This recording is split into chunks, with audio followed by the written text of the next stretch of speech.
चाहे वो गोमती नगर हो, ऐशबाग हो, इंदिरा नगर हो, कर्मचारी वही रहेंगे।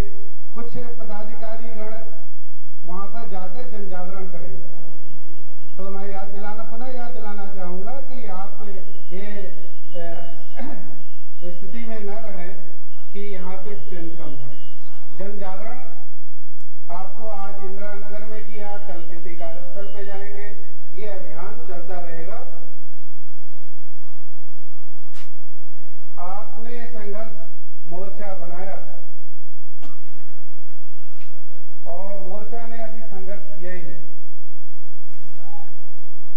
मोर्चा का अभी पहला चरण है कि एकता कायम करना।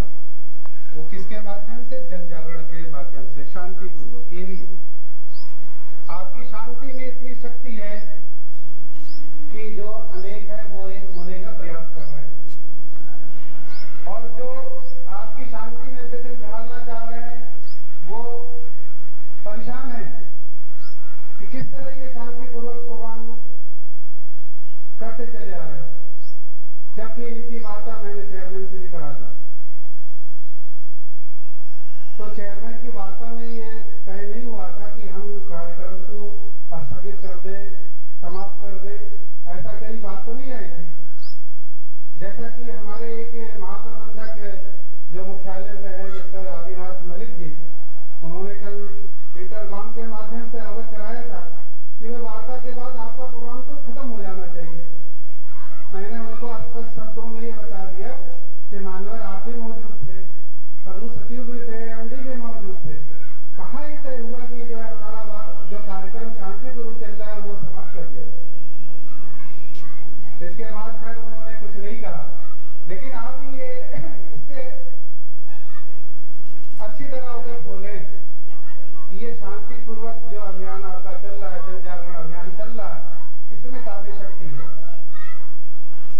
जो इसका विरोध करना चाहते हैं, आगे तो आना नहीं चाहते, पीछे से टांग खींचना चाह रहे हैं, उनका जो कर्म है वो उनको उसका फल मिलेगा। आपका जो कर्म है, आपका उत्तरदायित्व है, वो आपका निर्वहन करना पड़ेगा, उसमें मुश्किलें भी आएंगी। आप ये सोच रहे हैं कि हम लंच से भोजन न करके हम यहाँ पर आज इंदिरा नगर में है, कल गोमती नगर में है, कल ऐशबाग में है, ये जन जागरण अभियान में अपना समय बर्बाद कर रहे हैं, ऐसा नहीं समझिए। बर्बाद नहीं कर रहे हैं, या आप अपने लोग जो माइक पकड़ा दी जाती है वो कह नहीं पाते, उन्होंने पूरी लाइनों में अपनी टाइप करके उन्होंने विस्तृत रूप से अपने मन की बातें रखी है। अगर इसी तरह सभी भाई हमारे, चाहे वो कर्मचारी हो या अधिकारी हो, वो इसका अध्ययन करें, उससे मनन करें, चिंतन करें, तो मैं समझता हूं कि ये आपकी जो छोटी सी जो भी समस्याएं हैं वो उससे पूरी ना हो। एक चीज जरूर है कि हमें सबसे पहले जो हमारी आवश्यकता है, जो हमारी मांगे हैं, अगर हम समय से नहीं ले सके तो बाद में लेना बड़ा मुश्किल होता है, जिसे आप संघर्ष के माध्यम से लेने का प्रयास कर रहे हैं। तो हमें आपको हर कदम पे जागरूक रहना है। हम जोश में भी भाषण कर सकते हैं, लेकिन जोश से कोई फायदा नहीं, अपने होश को बरकरार रखना है। अपनी एकता को, सबसे पहले अपनी एकता को मजबूत रखनी है। आज की सभा का जो संचालक महोदय को धन्यवाद देना चाहूंगा, श्री सुनील कुमार यादव जी को, और आयोजनकर्ता श्री इंजीनियर विजय कुमार जी, राजीव हसन जी, श्री मोहम्मद शाहिद जी, कि जिन्होंने बहुत अच्छे तरीके से हम लोगों का जलपान की व्यवस्था कराई। मैं धन्यवाद उन समस्त सदस्यगण, पदाधिकारी को देना चाहूंगा जो आज उपस्थित है और ये सभा का सफल आयोजन किया। अंत में पुनः मैं आपसे विनम्र अनुरोध के साथ गुजारिश कर रहा हूं कि आप एक हों। एकता में बहुत शक्ति है, इसका अंदाजा आपको हो सकता है कुछ समय लग जाए,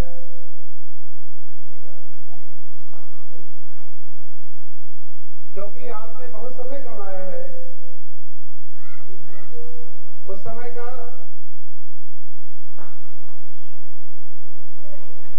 फल आपको देर से ही मिलेगा। ऐसा नहीं कि आपने अभी 1 महीने का जो जन जागरण अभियान या मोर्चा है जो कार्यक्रम चला लिया उससे फल तुरंत मिल जाए, ऐसा मैं नहीं मानता। फल मिलेगा अवश्य, लेकिन अपने सब कर्तव्य को याद रखें कि हमें अपने मेहनत ईमानदारी से कार्य करें। कार्य करने पर ही हमारे सेहत निगम रहेगा और सेहत निगम की पहचान रहेगी। जब सेहत निगम की पहचान रहेगी तो हम सभी की समस्याएं स्वतः प्राप्त हो जाएंगी। इन्हीं शब्दों के साथ मैं अपनी बात को समाप्त करता हूं। जय हिंद, जय भारत। धन्यवाद। धन्यवाद सर। साथियों, अभी ये हमारा मोर्चा है, ये शैशव काल में है और धीरे धीरे युवावस्था की तरफ बढ़ रहा है। और अभी ये जो कुछ हो रहा है ये केवल बाल हट है। अभी हम लोग सिर्फ अपनी मांगे मांग रहे हैं कि हमें ये प्रदान किया जाए। अगर ये नहीं माना गया तो जैसे जैसे हम युवावस्था की तरफ बढ़ रहे हैं, कहानी तो अब आगे शुरू होगी। और अगर शायद आपको याद हो, अमिताभ बच्चन का एक गाना है, तो जवानी के जिसकी कोई कहानी न हो। तो अभी तो हमारी जवानी आई कहाँ इस मोर्चे की, और तो धीरे धीरे आ रही है और कहानी तो लिखी जाएगी और निश्चित रूप से लिखी जाएगी। और आपको आपकी मांगे हम लोग दिलवा के ही अपने कदम रोकेंगे। और अब मैं आमंत्रित करूंगा श्री विनोद कुमार वाजपेयी जी को, जो आज की सभा के अध्यक्ष हैं, वो आए और अपनी बातों से हम लोग अवगत कराएं। श्री वाजपेयी जी। सर्वप्रथम मैं संयुक्त मोर्चा के पदाधिकारियों को धन्यवाद देता हूं कि जिन्होंने मुझे आज की सभा का सभाध्यक्ष चुना। मैं उन साथियों का अभिनंदन एवं वंदन करता हूं जो मुख्यालय से यहां पर आए और इंदिरा नगर के सभी अधिकारी, कर्मचारी, भाइयों और बहनों का भी स्वागत करता हूं यहाँ। तो दोस्तों, आज की सभा के संयोजक, व्यवस्थापक आदरणीय श्री विजय कुमार साहब का भी मैं धन्यवाद अदा करता हूं। और इस सभा का संचालन कर रहे श्री सुनील कुमार यादव जी का भी मैं हृदय से धन्यवाद अदा करता हूं। साथियों, क्योंकि मैं इस सभा का अध्यक्ष मनोनीत किया गया हूं, तो मैं आज कोई भाषण तो नहीं दूंगा, लेकिन एक थोड़ा सा अनुरोध करूंगा संयुक्त मोर्चा के अधिकारियों, पदाधिकारियों और सभी कर्मचारियों से कि संयुक्त मोर्चा ने, जैसा कि हमारे विजय कुमार साहब ने बताया कि सेहत निगम में कर्मचारियों और अधिकारियों का भविष्य अंधकार में है, तो सेहत निगम कर्मचारी, अधिकारी, क्योंकि इस मोर्चे ने इस अंधकार को दूर करने के लिए एक दीपक जला दिया है। दीपक का प्रकाश होने लगा है और हमारा केवल आज यही अनुरोध है आप लोगों से कि आप लोग एक एक दीपक जलाइए, इतने दीपक जलाइए कि अंधकार स्वतः समाप्त हो जाए। जय हिंद। धन्यवाद वाजपेयी जी। और मैं आग्रह करूंगा कि मैं सभा समाप्ति की घोषणा करूं।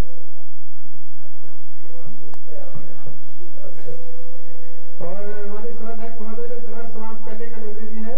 और आप लोग को एक जानकारी है कि अगले शुक्रवार को मुख्यालय में हमारी एक मीटिंग होगी, जो पहले से होती आ रही है, उसकी अगली कड़ी में फिर हम लोग मुख्यालय में इकट्ठा होंगे और उसको अधिक से अधिक संख्या में उपस्थित होकर सफल बनाए। धन्यवाद।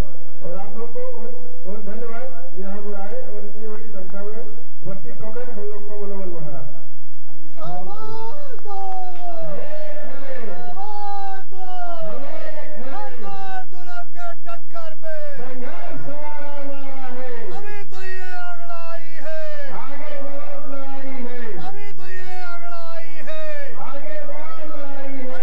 जिसका खून लखौला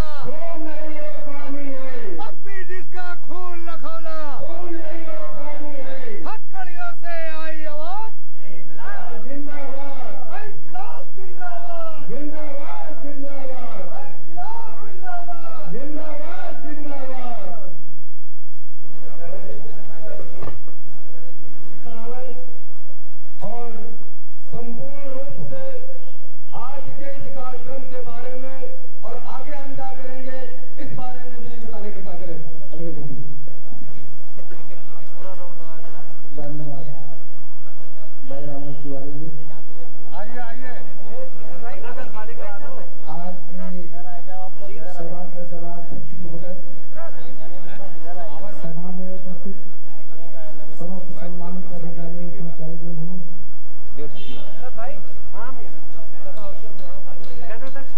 संचालक महोदय ने जो निर्देश दिया है उसके तारतम्य में तो अभी कुछ कहना बड़ा मुश्किल है, क्योंकि आपने सेठ निगम परिवार का जो मोर्चा बनाया है उस मोर्चे में कुछ जिम्मेदार व्यक्तियों को प्रतिनिधित्व करने का दायित्व भी दिया है, किंतु जो वार्ता संपन्न हुई तो हम लोगों ने समस्याएं भी रखी, मांग नहीं की थी। अब ये आपके अध्यक्ष जो लोक निर्माण विभाग के प्रमुख सचिव भी हैं उत्तर प्रदेश शासन में, इनकी IAS प्रकृति की डिप्लोमेसी रही है या वास्तव में आपके वेदनाओं से वो पूरी तरह से वाकिफ रहे हों। हम लोगों के वार्ता से पहले उन्होंने जो वेदना प्रकट की, जो सेठ निगम परिवार के सदस्यों को जो गुजर रही है उसका प्राथमिकता उन्होंने किया हमारी बात से पहले। और हमारे निगम के अधिकारियों कर्मचारियों की जो प्रशंसा के पुल बांधे उन्होंने,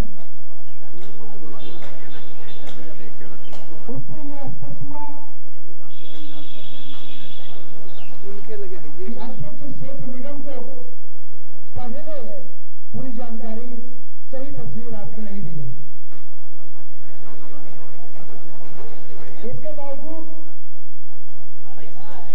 जो भी निर्देश उन्होंने प्रबंध निदेशक को दिए थे, उसी परिवेश में, उसी संदर्भ में 2 दिन पहले आपके मोर्चा के संयोजक भाई सरजान ने इंटरकॉम पर उसकी प्रगति के बारे में जानकारी प्राप्त करनी चाहिए प्रबंध निदेशक महोदय से। प्रबंध निदेशक महोदय ने तत्काल यह उत्तर दिया कि मैं सब आप लोगों से मिलना चाह रहा था, थोड़ी देर के लिए आ जाइए। 7:45 से 7:45 2 घंटे तक उन्होंने अपने किए पे पर्दा डालने का पूरा प्रयास किया। उनका ये मानना था कि आप द्वारा बार बार मुझे आरोपित किया जाएगा, तो इससे जिन अधिकारियों के खिलाफ मैं चार्जशीट इशू करने जा रहा हूं उनको बल मिलेगा और उनके विरुद्ध में सख्त से सख्त कार्रवाई करने में नाकाम रहूंगा। बार बार उनका यह अनुरोध था कि इस तरह से जो आपने जिम्मेदार मुझे ठहराया है, एक कोई चालक यांत्रिक संगठन का पत्र था और जैसा आपने वहां कहा था वैसे ही आप रहते, इसी के साथ आपका साथियों, जिनके लिए ये संघर्ष चल रहा है वो तो अधिकतर अंदर बैठे हुए हैं, उनको भी चाहिए कि यहाँ आवे, अपने दुख की बातें सुने, अगर कुछ कर नहीं सकते तो कम से कम साथ ही देवे। ये मेरा निवेदन है उनसे, ये लड़ाई जो है हमारी सबके लिए है, न अपने लिए है और न किसी बाहर वालों के लिए, सबके लिए है। इसलिए जब आप अपने हक के लिए यहाँ नहीं आ सकते हो तो अगर मेरे पर कोई मुसीबत यहाँ आएगी तो मेरे लिए आप आओगे यहाँ, बताइए। आप कृपा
बताने की आवश्यकता नहीं होनी चाहिए और ये बहुत ही साइलेंट में अंदर बैठे लोगों को समझ लेना चाहिए कि हम उनके बातों के लिए, उनके स्वाभिमान और उनके अधिकारों के लिए संघर्ष करने के लिए धूप और बारिश में बाहर संघर्ष कर रहे हैं और निश्चित तौर से उनके अंदर अगर जरा भी स्वाभिमान और शर्म है तो निश्चित तौर से हमारे जो भी आंदोलन कह लीजिए, जो भी जन जागरण कह लीजिए, इसमें सम्मिलित होना चाहिए। वो हो ना हो उनके मर्जी के ऊपर। जहां तक आगे की बात रही, मैं यहां उपस्थित समस्त भाइयों को निवेदन करना चाहूंगा कि हमारा जो प्रथम शब्द है एकता, हमारा एकता सबसे पहला शब्द हमने कहा एकता, संघर्ष और विजय। मैं आज एक ही शब्द ये कहना चाहूंगा, निवेदन के तौर पर करना चाहूंगा पूरे सेहत निगम के कर्मचारी भाइयों, अधिकारियों और सेहत निगम परिवार के तरफ से मैं अपने निवेदन के तौर पर यह कहना चाहूंगा कि एकता जो शब्द है इस पर ज्यादा मेहनत किया जाए, ज्यादा समय दिया जाए और निश्चित तौर से मैं आपको आश्वासन ही नहीं विश्वास दिलाना चाहता हूं कि एकता अगर हमारी मजबूत हो गई तो संघर्ष और विजय में एक दिन भी समय नहीं लगेगा। एकता के विषय में मैं कहना चाहता हूं, मैंने व्यक्तिगत तौर से समस्त अधिकतर यहाँ के जो भी अपने आप को तथाकथित नेता कहें या जिन्हें मैंने अपने ये समझा कि मैं एक प्रतिनिधि के रूप में काम करने लायक है, मैंने निवेदन किया है, संपर्क किया है। समस्त यहाँ उपस्थित लोगों से भी मैं कहना चाहूंगा, अपने बड़े भाइयों से कहना चाहूंगा कि अपने स्वाभिमान को छोड़ करके अगर थोड़ा सा ठेस भी आए, यही अनुरोध करना चाहते हैं कि इन्हीं मुद्दों पर ही अपना ध्यान केंद्रित रखे, बात को आगे बढ़ाया जाए। यही हमारा मकसद और उद्देश्य को लेने में हम सफल होंगे।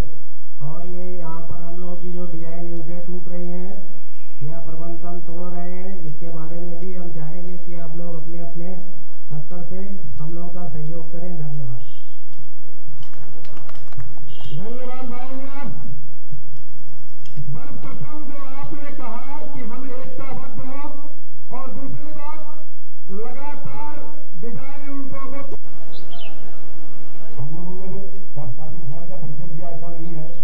अंत में हमारे महामंत्री महोदय ने काफी तमाम सारी बातें कही, लेकिन अंत में उनको हमने एक चीज अपने इस तरह से यही बताया कि जो आप ये बार बार एक शब्द का इस्तेमाल कर रहे हैं कि हमको बड़ा आघात लगा है आपके इन शब्दों से, क्योंकि बाहर की इकाइयों से जो घाटा हो रहा है दोस्तों, उसको हम लोगों ने अपने फर्ज पर लिख करके दिया था। ये जो घाटा है ये सिर्फ निगम प्रबंध निदेशक इसके जिम्मेदार हैं। वही चीज का आघात उनको बहुत जोरों से लगा था। तो उस आघात के विषय मैंने उनको बता दिया था कि आपको इनकी बातों पर आघात लगा है। जो हमारा निगम है, जो हमारा संस्था है, हमारी संस्था में एक इकाई ब्लैकलिस्टेड हो चुकी है। बंगलौर इकाई के ब्लैकलिस्टेड होने से हम लोगों को भी बहुत आघात लगा है। हमारे सेहत निगम का इतिहास रहा है, हम लोगों ने तमाम सारे बड़े बड़े बिल बनाए, बड़े बड़े दुर्गम जगहों पर हम लोगों ने कार्य किया, लेकिन कभी दोस्तों ऐसा नहीं आया कि हम लोगों को ब्लैकलिस्टेड का नंबर आया हो। तो मैंने निदेशक महोदय से यही समझाने का प्रयास किया कि चूंकि ये प्रोजेक्ट आपके कार्यकाल में ब्लैकलिस्ट हुआ है, आपके कार्यकाल में इस प्रोजेक्ट के ऊपर धब्बा लगा है, तो उसकी जिम्मेदारी आपको भी वहन करनी चाहिए। साथियों, ये जो आपका प्रोग्राम है जन जागरण के अंतर्गत, ये प्रोग्राम कंटिन्यू वैसे ही चलता रहेगा। इस प्रोग्राम में जो कुछ तब्दीलियां होंगी वो हमारे जो इस मोर्चे के अध्यक्ष महोदय हैं, हमारे खान साहब, वो आपको बताएंगे आगे की रणनीति के विषय में। साथियों, बस इसी प्रकार से प्रोग्राम को चलाते रहिए। आशा है, विश्वास है कि एक दिन ये उच्च प्रबंधन झुकेगा और आपकी मांगों को सहानुभूतिपूर्वक स्वीकार करेगा और आपकी मांगे आपको मिलेंगी। इन्हीं शब्दों के साथ मैं अपनी बात को समाप्त करता हूँ। हम लोग आज यहाँ बैठे हुए हैं, यहाँ अनुरोध है, इसी के लिए हमारा चाहते हैं भाई बहुत डिमांड है और एक अपनी बातों को यहाँ पर रखते भाई मारू।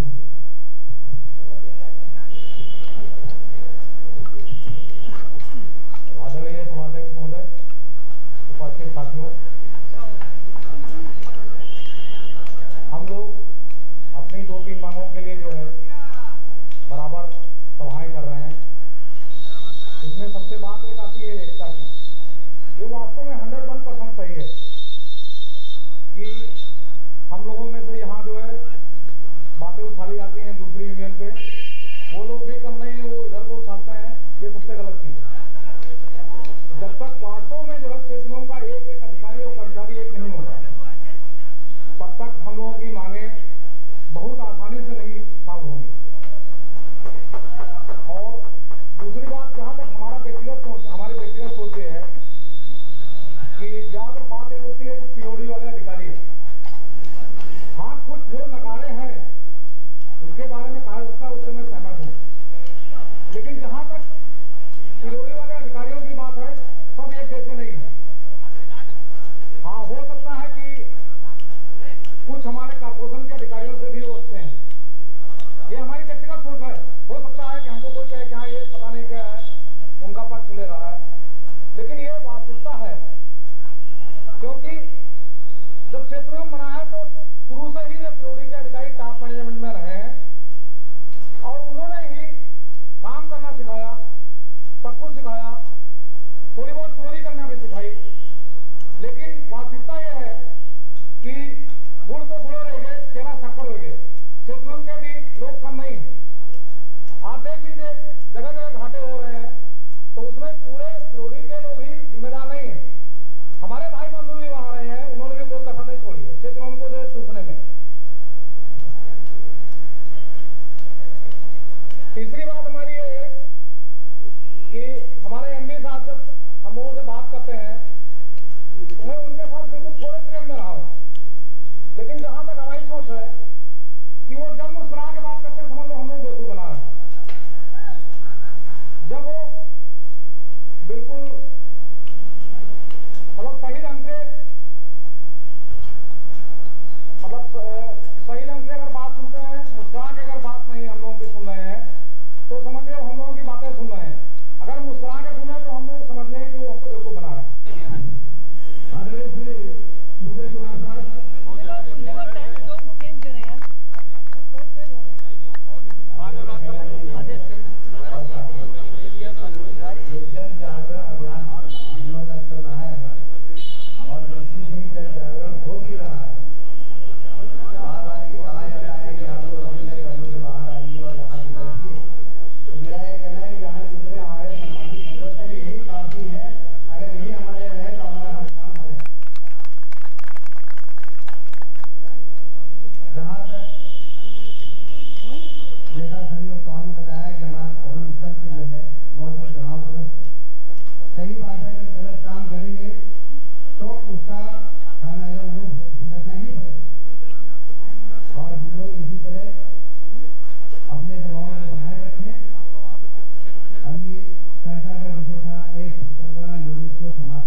उसके लिए हम एक डिमांड कर रहे हैं और हम जो हमारे दूसरे साथी हैं उनसे ही अपेक्षा करते हैं कि वो हमारे मोर्चे में शामिल हों। हमारी मांगे उनकी मांगे समान हैं, कोई अंतर है नहीं, तो कोई अलग भटक लेके चलने से और कोई अलग रास्ता बनाने से कोई सलूशन निकलने वाला नहीं। हम ये समझते हैं कि जब हम अपनी मांगों के लिए यहाँ पे बैठ के और एक विचार कर सकते हैं, सबके विचार ले सकते हैं, तो हमें बहुत ऐसा हट नहीं होना चाहिए। हमारा दृष्टिकोण बिल्कुल स्पष्ट होना चाहिए। विचारों में किसी प्रकार की ऐसी भिन्नता या हट नहीं होना चाहिए जिसमें कि एकता पे थोड़ा सा भी उसका प्रभाव पड़े, चाहे वो दूसरे संघ का हो, चाहे वो किसी भी संघ का आदमी, किसी भी घटक का आदमी। हमने एक मंच बनाया अपनी बात कहने के लिए, अपने विचार रखने के लिए, अपना दृष्टिकोण स्पष्ट करने के लिए।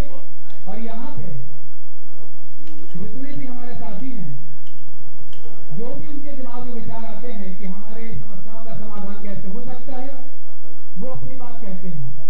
तो जब अपनी बात कहने के लिए ये खुला मंच है, तो एकता में कोई ऐसा विघटन नहीं होना चाहिए। अगर सिर्फ नेतागिरी का है प्रश्न और हमें अपनी नेतागिरी ही चमकानी है, तो ये अलग मुद्दा बन जाता है।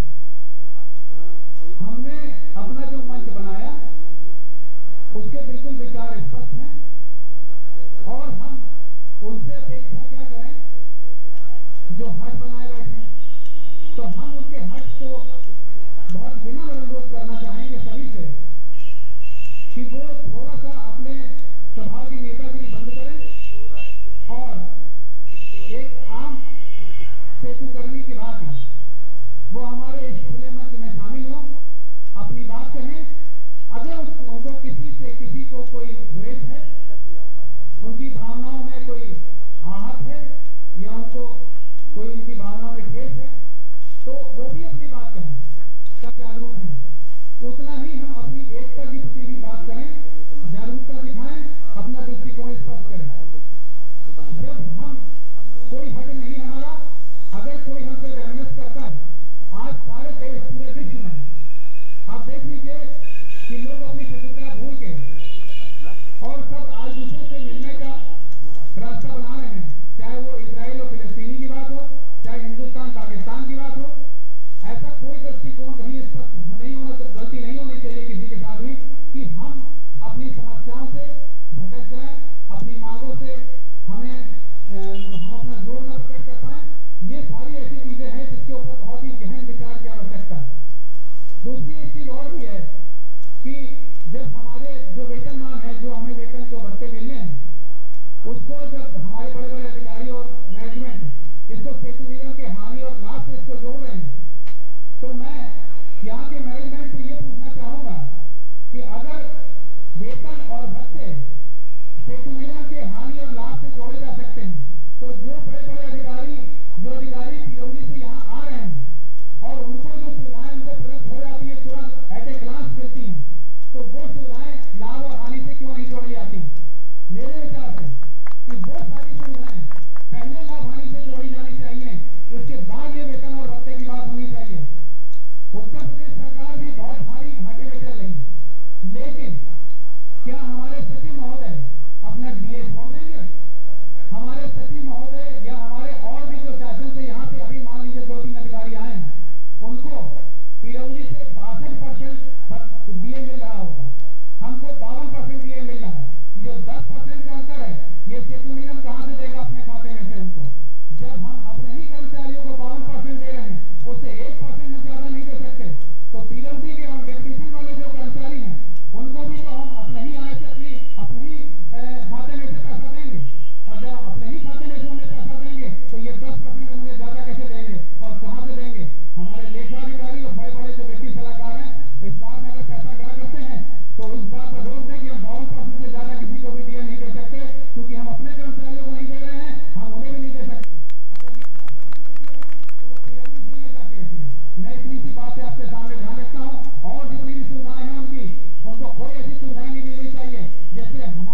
हमारे वेतन और हमारे भक्तों को प्रभाव पड़े, मैं ये नहीं समझता हूँ। मैंने जहाँ तक मैंने स्टडी किया है, और जिस प्रकार से ईंटों में, इकाइयों में, बंगलौर में और बड़ी बड़ी इकाइयों में घाटे हो रहे हैं, उसको देखने से मुझे ऐसा नहीं लगता है कि सिद्धू साहब ये लेटेस्ट जो भी वित्तीय जो वर्ष होगा उसमें हमें जो है प्रॉफिट निकाल पाएंगे और हमें जो हमारी समस्या उसका समाधान हो पाएगा। मैं फिर इसी बात पे आता हूँ कि एकता के ऊपर हमें बहुत गहन विचार करने की आवश्यकता है। हमारे बुद्धिजीवी वर्ग के जितने भी हमारे भाई बंधु हैं, जितने भी हमारे सम्मानित अधिकारी हैं, कर्मचारी गण हैं, हमारे जितने वरिष्ठ नेतागण हैं, उनको इस बारे में एक बहुत गंभीर बैठक बनानी पड़ेगी और जो हमारे शत्रु जिसको मानते हैं, चाहे विपरीत दृष्टिकोण वाले भाई मानते हैं, उनको भी बुला के और सामने मंच बना के और बात करनी पड़ेगी। धन्यवाद। धन्यवाद भाई नागर जी, आपको अतुल समय जो है इस समय काफी भयभीत है, वो हमारे इन समस्याओं को समाधान करने के लिए इस मोर्चे को दूसरी तरफ डाइवर्ट करना चाहता है, इसलिए वो कहीं यूनिट तोड़ रहा है, कहीं और स्टाफ ले आ रहा है, ताकि आप उन समस्याओं को निराकरण करने के लिए अपना रूप परिवर्तन करें। लेकिन सभी लोगों को इन्हीं 4 मुद्दों पर केंद्रित रहना है और इस सेठ निगम को चलाने के लिए और सेठ निगम कर्मियों के हितों की रक्षा के लिए अपने जो अधिकार हैं उससे आप लोग जागरूक होइए, ताकि सेठ निगम में आने वाले अधिकारी या यहाँ के अधिकारी कर्मचारी जो भी हैं भ्रम फैला रहे हैं, उस भ्रम को दूर करिए और अपनी इन्हीं योजनाओं पर लगातार चलते रहिए। ये हमारी जो मांगे हैं, जो हमारी समस्याएं हैं, ये इतनी आसानी से समाधान होने वाली नहीं है। इसके लिए समय लगेगा और सभी लोगों को इसमें एकजुट होकर के रहना है, ना कि एक दूसरे को खिलाफत करनी है। सब लोग आपस में मिलकर इसी तरीके से इस संघर्ष को चलाएं। ऐसा कोई बिंदु नहीं है जिससे जो हमारे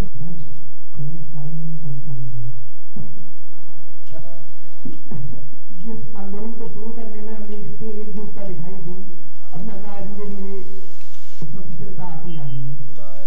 एकजुटता हमें बनाए रखनी है, यदि एकजुटता नहीं बनाए रखेंगे तो हमारी कोई भी मांगे पूरी नहीं हो सकती। एकता की शक्ति थी कि प्रबंध निदेशक की, यदि एकता नहीं होती तो प्रबंध निदेशक का कोई हंसा वाला रवैया बना रहे। इसलिए सबसे पहले हम सब भाइयों को ध्यान देना है कि एकजुट रहें, चाहे आपस में विचार मिलते हो या न मिलते हो, लेकिन जो हमारी मांगे हैं उनके लिए हम एकजुट रहना है। दूसरी चीज ये है कि मैंने पहले भी कहा था कि सेतु निगम को लाभ हानि से नहीं जोड़ना। सेतु निगम के कर्मचारियों को जो मूलभूत आवश्यकताएं हैं वो हानि लाभ से नहीं जोड़ी जाएंगी, और कुछ चाहे हानि लाभ से जोड़ी जाए, लेकिन जो वेतन है ये जो है इससे हानि लाभ से जोड़ा जाना चाहिए। इसके लिए हमें लड़ाई बहुत तक लड़नी पड़ेगी और लड़ाई लड़ने के लिए एकजुटता बहुत आवश्यक है। यदि एकजुटता नहीं होगी तो हम दिखा जाएंगे और हमारी टाइम सूची है। इसलिए एकजुट होना बहुत जरूरी है और हमें शासन, प्रशासन और सरकारी विभागों की बात हमें मूलभूत आवश्यकताएं देनी है। इसके लिए हमें बहुत लंबे समय तक संघर्ष करना होगा, जिसके लिए एकजुट रहना बहुत आवश्यक है। दूसरी बिंदु जो उभर के आया डिजाइन वाला कि प्रबंध निदेशक महोदय डिजाइन यूनिट तोड़ रहे हैं, अरे इन्हें तो डिजाइन यूनिट और बढ़ानी चाहिए, कंसल्टेंसी का काम लेना चाहिए, वो न लेकर डिजाइन यूनिट तोड़ रहे हैं। लगता है इन्हें डिजाइन आता नहीं है, इसलिए सोचते हैं कि जो है डिजाइन का कोई स्कोप भी नहीं है। मतलब इनको जो है सोचना नहीं है कि जब तक डिजाइन नहीं होगा हम निर्माण कैसे कर सकते हैं। पुलों का निर्माण करना बिना डिजाइन के संभव नहीं है। ये बोल रहे हैं कि हमने इतना डिजाइन करा लिया है उसी से हमारा काम चल जाएगा, ऐसा नहीं है। डिजाइन में दिन प्रतिदिन संशोधन होते हैं, कोड होते हैं, उन सबकी ज्ञान होना बहुत आवश्यक है। और हम अंतरराष्ट्रीय मार्केट में काम लेने जा रहे हैं और डिजाइन की हमें नॉलेज नहीं है तो मांग नहीं कर सकते। तो इसलिए इनको चाहिए, इनके ऊपर दबाव बनाना पड़ेगा कि आप डिजाइन यूनिट और छोड़िए बंद करने की जगह, और जो भी इनको दबाव की आदत पड़ गई है सभी अधिकारियों और कर्मचारियों से कि वो एकता की बात करे और सच्चे दिल से करे। लेकिन यहाँ पर कोई भी एकता की बात सच्चे दिल से नहीं करता है। सभी लोग आते हैं, अपनी बात कहकर चले जाते हैं और फिर जो है वही जुर्म ढाते हैं। अभी आपने एक आदेश निकाला है यहाँ पे मैनेजमेंट ने, उस आदेश को कैसे निकाला गया? क्या मैनेजमेंट ने निकाला है? नहीं निकाला। हमारे किसी अधिकारी ने संसद करके भेजा कि डिजाइन यूनिट को तोड़ दो। वो हमारे साथ का ही अधिकारी है, वही हम लोगों को प्रताड़ित कर रहा है। ऐसे अधिकारियों को चिन्हित करना होगा और उनका साथ नहीं देना होगा। दोस्तों, मैं इस मंच के माध्यम से आज उन अधिकारियों को बता देना चाह रहा हूं कि किसी भी मानचित्रकार को सरप्राइज किया गया तो ये अच्छे परिणाम नहीं होंगे। हर बार जो है मानचित्रकार वर्ग, चाहे अधिकारी की यूनियन हो, चाहे कर्मचारियों का महासंघ हो, सब में साथ देता है, लेकिन सबसे ज्यादा प्रताड़ित जो है मानचित्रकार वर्ग को किया जाता है। यूनिट टूट गई, मानचित्रकार कहाँ जाएंगे? डीपीएम, एई, ऑफिस असिस्टेंट, इनके लिए तो इकाइयां खुल जाएगी, लेकिन मानचित्रकार को तो डिजाइन में ही रहना है। डिजाइन की जब हम बात करते हैं तो लोग बात कहते हैं कि हमारे बहुत काबिल इंजीनियर हैं। कितने काबिल इंजीनियर हैं डिजाइन में? हमें बता दें। सन 73 से कारपोरेशन बना है, 18 मीटर की टैग आज तक नहीं बनाई। कितने काबिल इंजीनियर है हमारे? तो मैं कहता हूँ इस मंच के माध्यम से कि हमारे कर्मचारियों को प्रताड़ित न करें और जो है उनके हमारा साथ दें, तभी जो है उनकी भी भलाई है और हमारी भलाई है। इसी के साथ जय हिंद, जय संकल्प। एकता की चल रही है कि एकता कैसे कायम हो। मेरा ये मानना है कि जितने भी विरोधी हैं वो सब एक हो जाए। जितने भी विरोधी एक हो जाए, हम उनके सामने नतमस्तक होने के लिए तैयार हैं, मगर वो पहले एक होकर के खड़े होकर दिखाएं। मगर आपको मैंने एक बात भी बताई थी कि कुछ लोगों का स्वभाव ही है विरोध करना। मैं ये किसी पर लांछन नहीं लगा रहा हूँ, किसी पर दोषारोपण नहीं कर रहा हूँ। सभी की अक्सर ही बात होती रही है कि कभी कोई कहता है मैं एसोसिएशन के साथ हूँ, मैं फलाने के साथ हूँ, मैं फलाने के साथ हूँ। सब लोग हमसे कहते हैं उनके साथ है, उनसे कहते हैं उनके साथ है, उनके से कहते हैं उनके साथ है, तो किसी के साथ नहीं है। वो केवल उनका काम यह है कि जैसे घरों में हमने देखा है, बहुत से परिवार में गाँव वाले यहाँ साथी बहुत मौजूद है, सबके गाँव के परिवारों से मौजूद है कि एक भाई कमाता है, खेती करता है, दूसरा उसी पर डंडा चला करके उससे बैठ के आराम की खाता रहता है। तो वो कहता है कि मैं क्यों मेहनत करूं, तुम कमाओ, इसमें तुम्हारे पास के बेटे हैं, हम भी साथ में खाएंगे, हमको भी हिस्सेदारी चाहिए, हमको भी पट्टीदारी चाहिए। तो फिर लोग विरोध करते हैं, जो एक नहीं है उनका कोई लेना देना किसी से नहीं है। अब वो खड़े हो जाए, हम कहते हैं कि हम हटे जाते हैं। जो लोग जिनको कहते हैं कि अगवाकार है, अगर वो भी खड़े हो जाएंगे तो वो उनका भी साथ नहीं देंगे। ये मेरा पूर्ण विश्वास है, इसमें कोई दोहराई की बात नहीं है। जिस तरीके से हम लोगों ने जो सेतुनिगम परिवार की एकता बनी हुई है, हम लोगों ने तन मन धन बल हर तरीके से लोगों का व्यक्तिगत रूप से साथ दिया। चाहे जी के पांडे का जमाना रहा हो, हमारे यहाँ नन्नू प्रसाद जी चपरासी थे, उनके लिए जी के पांडे को बड़ी सभा के अंदर हमने हजारों गालियां दी थी, हजारों बातें सुनाई। हजार नाम मैं गिनाना शुरू कर दूं कि व्यक्तिगत तौर से मैंने घर से पैसा ला करके कहां से पैसा ला करके दिया है और लोगों के समय पर काम दिया है। तो मैं तो ये मानता हूं कि जो आदमी ईमानदारी का ये मेरा साथ नहीं दे सकता, वो दुनिया में किसी का साथ नहीं दे सकता, वो मक्कार और झूठ है। व्यक्तिगत कोई बात नहीं है। तमाम ऐसे लोग हैं यहाँ पे चेहरे इतने हैं जो आज विरोध करते गुजर रहे, हजारों रुपया वाले डकार के बैठे हुए और मुंह छुपा के निकल जाते हैं और भागते हुए कंकर मारते हुए तो निकल जाते हैं। तो ऐसे लोगों की औकात क्या होगी? किसी का वो नहीं हो सकते। जिसने मरने पे काम दिया आपके, जिसने जीने पे काम दिया, जिसने स्कूल की फीस पे काम दिया, जिसने तरीके से काम किया, सरकारी काम तो छोड़ दीजिए आप, वो किसी के साथ नहीं दे सकते। मैं किसी को कह नहीं रहा हूँ, उनकी खसलत उनके साथ, मेरी खसलत मेरे साथ। अगर मेरे घर में कोई आता है, मुझसे कहता है कि ये काम होना है और मुझको अगर ईश्वर ने दे रखा है तो मैं उसको पूरा कर देता हूँ। तो एकता, क्योंकि जो घर में बैठ के जिनके खाने की आदत है, अभी आज आप आंदोलन कर रहे हैं, आज ये ऑर्डर हो जाए, वही सब गद्दार जितने हैं सब आगे खड़े होंगे, आपको पीछे ढकेलेंगे कि सबसे पहले हम लेंगे, तुम कौन होते, उसमें मारपीट करने के लिए तैयार हो जाएंगे।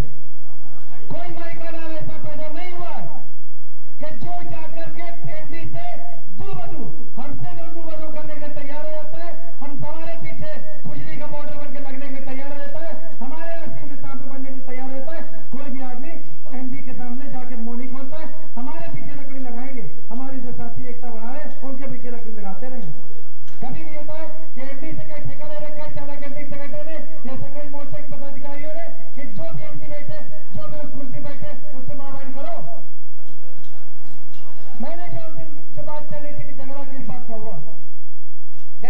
के लिए 5 दिन के लिए हो गए 2 घंटे।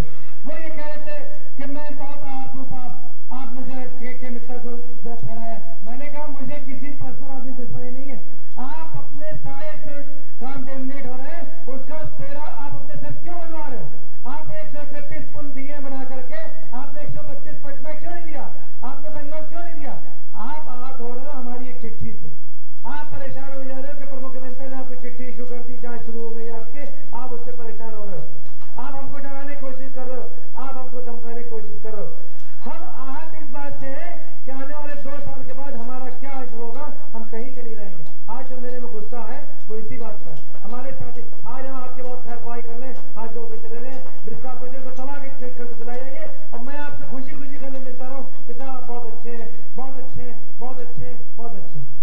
मैंने कहा आप आदी हो गए उन संगठनों के जो जेब में रखे जाते हैं, जो टुकड़ों में बिकते हैं, जिनको आप जेब में रखते हैं, जो आपके पैर छूते हैं, जो आपके चाल इस्तेमाल करते हैं। आपकी औकात हो गई केवल उन्हीं औकात वालों से आपकी बात करने की, जो आपके आते हैं कमरे के अंदर घुसते हैं तो आपकी वाह करते जाते हैं और जब आप जाते हैं तो आपकी बात पसीने पड़ते चले जाते हैं। हमने कहा हमारा संगठन वो नहीं है, हमने कहा ये मैंने लिखा है और मैं लिखूंगा, आपको जिस हद तक पहुंचाना होगा पहुंचाऊंगा। और मिस्टर तुम कुछ नहीं कर सकते, मैंने यही सब कह दे कि मिस्टर तुम कुछ नहीं कर सकते हो, मुझे 2020 तक इस बार कॉर्पोरेशन में रहना है, तुम कुछ नहीं कर सकते, 2 साल के बाद चले जाओगे, तुम्हारे हाथ में कुछ नहीं, तुम्हारी औकात कुछ नहीं है। क्या कहता है कोई, जब हमसे तो औकात हमारी पूछते हैं, तुम उल्लू के पट्टों ये बताओ कि तुम्हारी औकात क्या है? एक भी आदमी जाकर के एमडी से जाकर के बात करके निकालो, अलावा हाथ जोड़ने के ऊपर से गिरने के अलावा तुमको कुछ नहीं आता। मैंने ये बात कही, जब वो ये बात आई कि साहब जब समझौते होते उसको लागू क्यों नहीं करता? हमने कहा जब वार्ता होती है, जब घिराव होता है, उसको सब बातें कहते हैं हाँ साहब ये कर देंगे, ये कर देंगे, ये कर देंगे। जितने भी जीएम बैठे रहते हैं, अधिकारी बैठे रहते हैं, सब कहते हैं हाँ हाँ साहब मैं कर दूंगा, मैं कर दूंगा। जब 7 महीने बाद पूछो कुछ नहीं होता। क्यों नहीं होता साहब? मैंने कहा आज जो मुझे कहने लगे बहुत तुम ऐसे बातें कर रहे हो, मतलब एक तरीके से खड़े हो गए, तुम वो भी खड़े हो गए, हम भी खड़े हो गए, हाथापाई नहीं हो रही थी, बस जो जीत चल रहा था। मैंने कहा कि मुझे गुस्सा इस बात का है, मैं भावना इसलिए आप हाथ हो गए, आप अपनी हाथ परेशान कर रहे, मैं किन किन बातों में हाथ हुआ है। आप गोरखपुर में आदमी मरा, उसके मृतक आशिष को आज तक नौकरी नहीं मिली, आपसे बात हो चुकी, जबकि वो काम करते मरा था। मैं इस बात से हाथ हूँ, आपने कितना कर दिया। मैं खुशी आपके कसीदे पढ़ूं, आपके पैर छूं अभी चाहते हैं, मगर मैं नहीं कर सकता। मैं ये बात मैंने एक मिसाल दे रहा हूँ कि एक बाप है, मैंने उनसे ये बात कही, एक बाप है, मिस्टर सुनील पांडे खड़े थे, मिस्टर राजेंद्र भट्ट खड़े थे, मिस्टर देवी खड़े थे, मिस्टर दिनेश अग्निहोत्री खड़े थे और शायद मिस्टर राम खड़े थे, जैन राम जीएम थे। हमने कहा ये 5 भाई खड़े, एक बाप है। उस मेरी बहन की या मेरे छोटे भाई की तबीयत खराब हो गई है और उसको इलाज की बहुत सख्त जरूरत है, वो मरने की स्थिति में है और उसको मैं बाप से मैंने कहा कि देखिए उसकी बहुत तबीयत खराब हो गई है, जरा उसको दिखवा दीजिए, उसकी बहुत परेशानी है। उसने 2 भाइयों को, बड़े